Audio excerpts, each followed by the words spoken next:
Bismillahirrahmanirrahim. Assalamualaikum warahmatullahi wabarakatuh. Kami dari kelompok 9 mata kuliah Lembaga Keuangan Syariah akan mempresentasikan makalah hasil diskusi kami yang berjudul Reksadana Syariah. Dan kelompok kami terdiri dari yang pertama, saya sendiri, Zunia Nanda Maharani dengan NIM 18202-131 sebagai pemateri pertama. Sulis Avianti dengan NIM 18202-132 sebagai pemateri kedua. Dan Nabila Oktavia dengan NIM 18202-133 sebagai pemateri ketiga. Langsung saja di sini saya sebagai pemateri pertama akan menyampaikan materi tentang definisi dan sejarah reksadana. Reksadana dikenal dengan beberapa istilah, yaitu unit trust, mutual fund, atau investment fund. Ketiga istilah tersebut sama-sama memiliki pengertian sebuah investasi kolektif di antara para investor dengan tujuan investasi yang sama. Dana yang dikumpulkan oleh para investor tersebut dikelola oleh seorang fund manager. Undang-Undang Nomor 8 Tahun 1995 tentang pasar modal menjelaskan pengertian dari reksadana, yaitu sebuah wadah yang digunakan untuk menghimpun dana dari masyarakat pemodal untuk selanjutnya diinvestasikan kembali dalam portofolio efek oleh manajer investasi. Kemudian ada sejarah reksadana. Reksadana mulai dikenal sejak abad ke-19. Cikal bakal industri ini bila dirunut pada tahun 1870 ketika Robert Fleming, seorang tenaga pembukuan pabrik tekstil di Skotlandia, dikirim ke Amerika untuk mengelola investasi milik bosnya.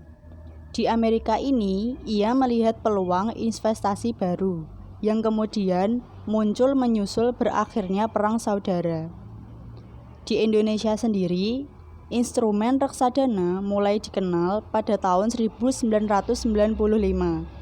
yaitu dengan diluncurkannya PT BDNI Reksadana. Seiring dengan Undang-Undang Pasar Modal pada tahun 1966, mulailah reksadana secara aktif.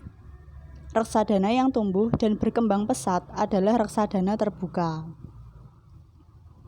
Kemudian ada pengelola reksadana. Yang pertama yaitu ada lembaga-lembaga fasilitator reksadana yang terdiri dari OJK atau Otoritas Jasa Keuangan, pengelola investasi atau manajer investasi, bank kastodian, notaris, konsultan hukum, akuntan publik, dan agen penjual.